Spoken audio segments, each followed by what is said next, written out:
If you're feeling overwhelmed by everything you need to get done in your life and business, then in this video, I'm going to share with you the three biggest reasons this is happening, along with what you need to do to get under control. Until you fix point number three, though, you're going to continue being stuck in the weeds, working 60-hour weeks and bottlenecking growth. If you're new here, my name is Byron Morrison. I'm the author of The Effective CEO, and I help overwhelmed CEOs to take control of their life and business. So make sure you hit the subscribe button so that you don't miss future videos. So every week I speak to CEOs who are feeling stretched thin and overwhelmed with all of the challenges that come with running and growing a business. Most of the time though, when someone tells me they're overwhelmed, they're actually underplanned. The reason being is they have so much on their plate and all of these competing priorities and things that need to get done that they just convince themselves they need to dive in and attack the day. And this is a huge problem because they just bounce around from one problem to the next without really thinking about what needs to get done. That's why before I talk you through the first solution here, I want to give you a real world example so that you can see this in action. So as part of my Evolve program, where I help CEOs take control and become more effective in their role, one of the aspects that I offer is what are called SOS calls. These are essentially for when a CEO has a problem that they need help with, they can't wait for our next session. One of the biggest uses of these calls is when a CEO has so many different things to do that they just need help prioritizing and making sense so they know where to begin. So one morning I received a message from one of my clients who was in this exact situation. We got on the phone to talk through what was going on. He told me that for the last 2 hours he'd just been in this analysis paralysis where he just couldn't figure out where to begin. That meant he'd wasted the last 2 hours just sitting there overthinking rather than actually moving things forward. So what I got him to do was to take me through everything that needed to get done. He told me about how he needed to sign off on a project, he needed to prepare for a board report, he needed to get a job spec ready for a new hire, he also needed to call the dentist and arrange his car insurance. It was no wonder why he was feeling overwhelmed by all of these different things that needed his attention. But as he was talking me through all of this, what I did was I listed down everything that he needed to get done. Once we'd done that, I then took him through it point by point and said to him, okay, with this project, what still needs to be finalized? With this board report, what are the different things you need in place? With this new hire, what you need to figure out? In total, there was 8 different items on this list. And by forcing him to slow down and think it through and actually look at what was going on, he was then able to make sense of it. We were able to get it down in front of him, from there prioritize the order of importance that he needed to tackle it, and then in the end he had a game plan because he knew the next actions he needed to take for each. And with a few of them, he was also able to delegate it and let it go. And this is why it's so important to recognize that a big part of the reason you're getting overwhelmed is because you've got all of these competing priorities and thoughts bouncing around in your head. It can feel like your brain's working at 100 miles an hour. And this is why you can't make sense of it all. That's why the best thing you can do whenever you feel overwhelmed is to force yourself to slow down. My favorite strategy is just to get a pen and paper and do a brain dump of everything that you need to get done.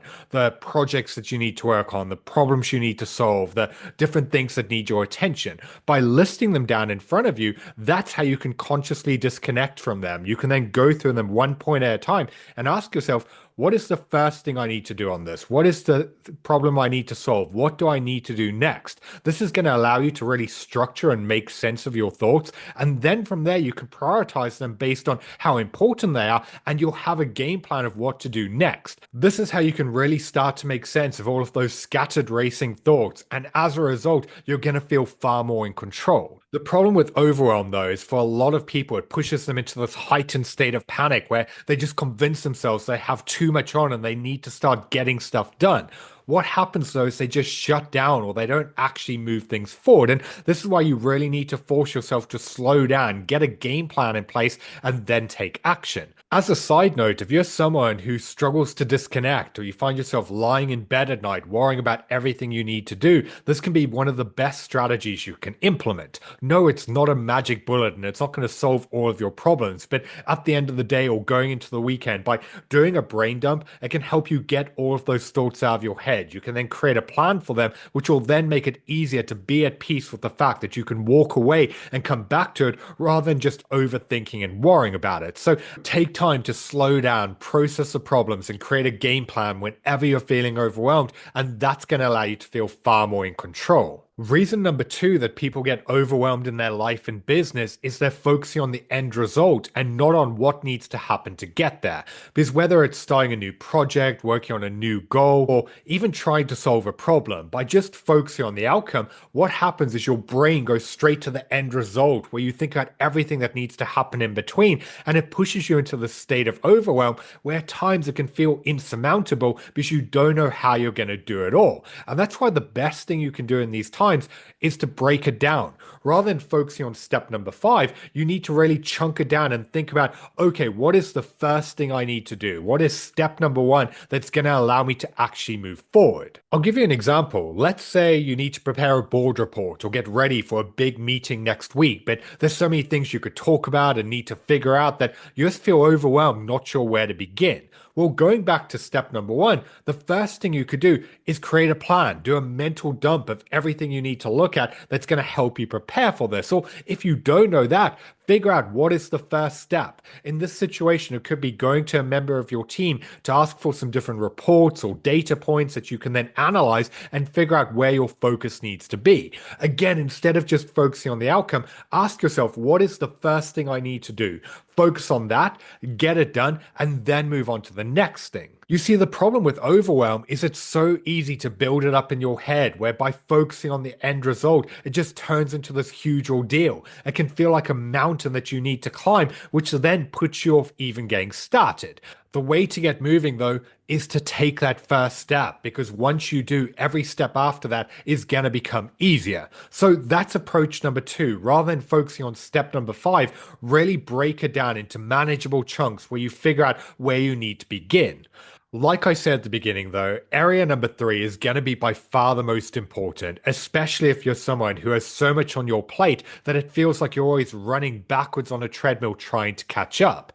Because the core of what I do is helping overwhelmed CEOs to take control and become more effective in their role. And I've lost count of how many times I've had conversations where a CEO will say to me that despite working 60-hour weeks and constantly feeling like they're busy, they don't actually feel like they're moving anything forward. When I break down what's happening, though, to understand what's going on, it's clear that the reason why they're stuck in the weeds and feeling overwhelmed is they're over-involved. They're spending their days in tasks that aren't a good use of their time. They're constantly being distracted, solving other people's problems rather than empowering their team. And they're not effectively delegating and letting go. So even when they do hand off a task, either it doesn't get done or it comes back filled with mistakes, which then convinces them they should have just done it on their own. This is why they're stuck working in the business and not getting the time or bandwidth to actually drive growth. That's why, if this sounds like the situation you're in right now, what we firstly need to do is define your role and responsibilities. We need to figure out, okay, where does your time have the greatest impact? What can only be done by you? Where should you actually be spending your days? Because once you know that, then we can start working on getting everything else off your plate.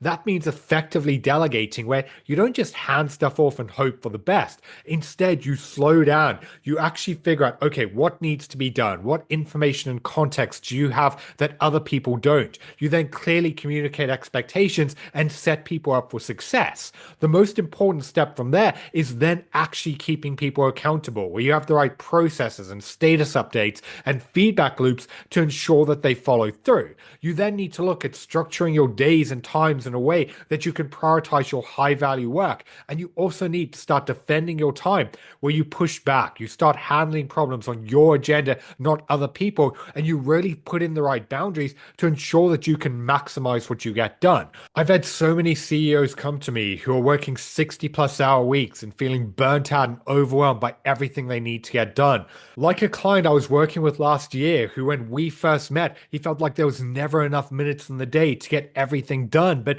like I said to you in the section, he was over involved and overloading himself to the point that he was the one bottlenecking growth. But by getting him out of everything they shouldn't, he's now at at a point where he's working 40-hour weeks, but instead of his time just being in busy work, he's actually driving growth. He's taken his business to a next level of revenue, and he's been able to do it without losing his sanity and finally start finding some time to actually enjoy the success he worked so hard for. I've actually got a video going through the 5-step process I use with all of my private clients to help them become the leader their business needs to take it to the next level of success. And you can find a link to check that out in the description of this video. But if you're someone who's feeling overloaded and overwhelmed by everything that needs to get done, the only way you're ever going to get this under control is to figure out how to get yourself out of all of these tasks that aren't a good use of your time. So my challenge to you is to really sit down, break down what you're doing, look at where you should be spending your time, what are the things that you shouldn't be doing,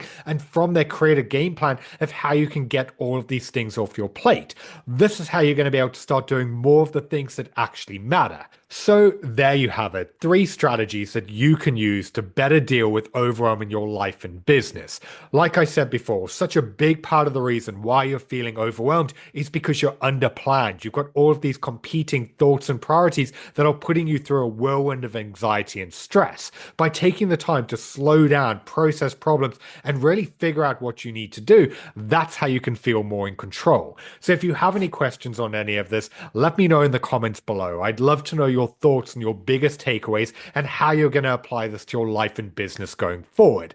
If you enjoyed this video, also make sure you give it a like and hit the subscribe button so that you don't miss future videos and becoming a more effective CEO. I've been Byron Morrison, and in the description below, you can find out more about my books and my coaching program for overwhelmed CEOs who want to take control of their life and business. So thanks for watching, and I'll see you in the next video.